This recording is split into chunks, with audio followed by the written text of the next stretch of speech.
రేవంత్ రెడ్డి పాలనంతా లీకుల ప్రభుత్వం లీకు పాలనలా తయారైందని అన్ని వర్గాల్లో గుసగుసలు జోరందుకున్నాయి. ఏకంగా సీఎం కార్యాలయం నుంచే లీకులు జరుగుతున్నాయనేది వివాదాస్పదమవుతోంది.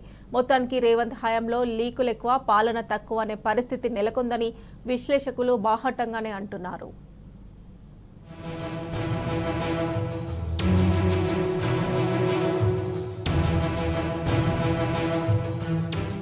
కాంగ్రెస్ హయాంలో లీకుల ప్రభుత్వం లీకు పాలనలా తయారైంది పరిస్థితి.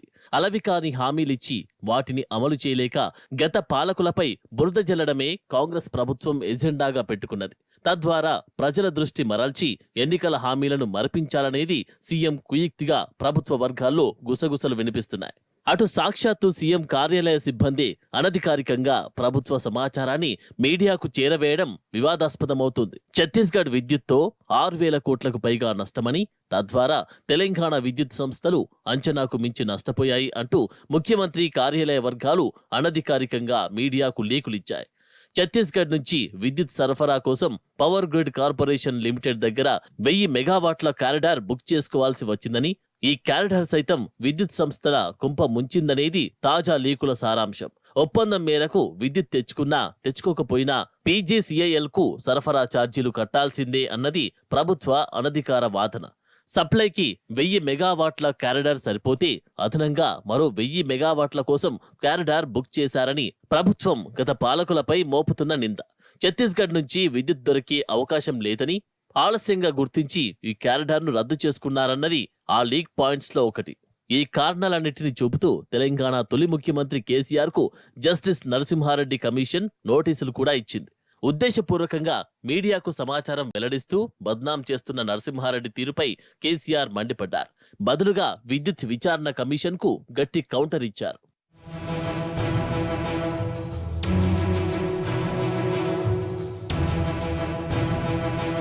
ఇదే అంశంపై స్పందించిన అప్పటి విద్యుత్ అధికారులు నిందాపూర్వకంగా వెలువడ్డ ఈ సమాచారం అంతా తప్పని కొట్టి పడేస్తున్నారు. ఛత్తీస్గఢ్ నుంచి ఎంత విద్యుత్నైతే రాష్ట్రం తెచ్చుకుందో అంతకే చెల్లింపులు జరిగాయని స్పష్టం చేస్తున్నారు. 1000 మెగావాట్ల అదనపు విద్యుత్ సరఫరాను సాంకేతిక కారణాల వల్ల ఛత్తీస్గఢ్ డిస్కంలే మధ్యంతరంగా నిలిపివేశాయని వెల్లడించారు. ఆ వ్యవహారం అప్పీలేట్ అథారిటీ దగ్గర విచారణలో ఉన్న విషయాన్ని గుర్తుకు చేస్తున్నారు. కారిడార్ రద్దు నేపథ్యం కూడా ఇదే అనేది వాళ్ల వర్షన్. అయినా ఇలా విచారణలో తేలాల్సిన అంశాలను బయటకు లీక్ చేయడం అనైతిక చర్య అనేది విశ్లేషకుల ఒపీనియన్. అటు కాళేశ్వరం ప్రాజెక్టు పైన ఏర్పాటైన పీసీ ఘోష్ కమిషన్, ఇటు విద్యుత్ కొనుగోళ్లపై ఏర్పాటైన నరసింహారెడ్డి కమిషన్ల వ్యవహార శైలి సైతం వివాదాస్పదమవుతుంది. రోజు మీడియాతో చిట్చాట్ పెట్టడం, ఏదో ఒక లీక్ ఇవ్వడం 2 కమిషన్లకు పనిగా తయారైంది. విచారణ తక్కువ, లీకులు ఎక్కువ అన్న చందంగా తయారైంది వాళ్ళ పరిస్థితి. ముఖ్యమంత్రి రేవంత్ రెడ్డి సూచనల మేరకే ఒక వ్యూహం ప్రకారం 2 కమిషన్ల చైర్మన్లు ఈ లీకుల ప్రోగ్రాం పెట్టుకున్నారనే విమర్శ ఉంది.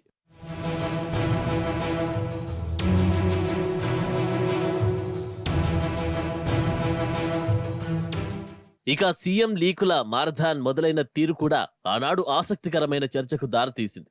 అప్పట్లో కాంగ్రెస్ ప్రభుత్వం కొలువుదీరిన మొదటి రోజు మంత్రులు శ్రీధర్ బాబు, బట్టి విక్రమార్క, కోమటిరెడ్డి, పొంగులేటి సచివాలయంలోని గ్రౌండ్ ఫ్లోర్ లో మీడియా సమావేశం ఏర్పాటు చేశారు. తమ పార్టీ పాలనా విధానంపై భవిష్యత్ కార్యాచరణను వివరిస్తున్నారు.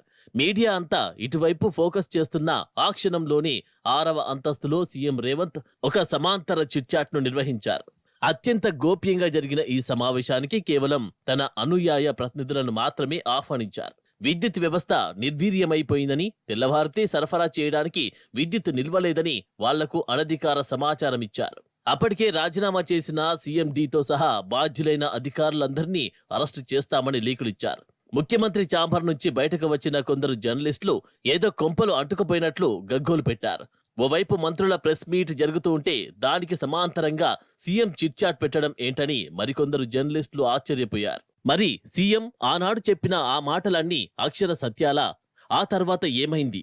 ఆయన చెప్పినట్లు సీఎండీతో సహా ఇతర విద్యుత్ అధికారులను పోలీసులు అరెస్టు చేశారా అంటే అంతా ఉత్తిదే. విద్యుత్ సంస్థలకు డోకా లేదని, తన హయాంలో ఎలాంటి అవకతవకలు జరగలేదని మాజీ సీఎండీ ఆ మర్నాడే వ్యాఖ్యానించారు. ప్రభుత్వం పిలిస్తే రావడానికి సిద్ధమని, ఎలాంటి విచారణకైనా హాజరవుతామని ప్రకటించారు. విద్యుత్ను నిల్వ చేయడం కుదరదనే చిన్న లాజిక్ ను మిస్ అయి తప్పుడు లీకులు ఇవ్వడం వివాదాస్పదమైంది. ఏ రోజు అవసరం మేరకు ఆ రోజు వివిధ పవర్ గ్రిడ్స్ నుంచి డిస్కంలు కరెంటు కొనుగోలు చేస్తాయనే కనీస జ్ఞానం లేకుండా సీఎం రేవంత్ రెడ్డి వ్యవహరించారు అని విద్యుత్ రంగ నిపుణులు అప్పుడే విమర్శించారు.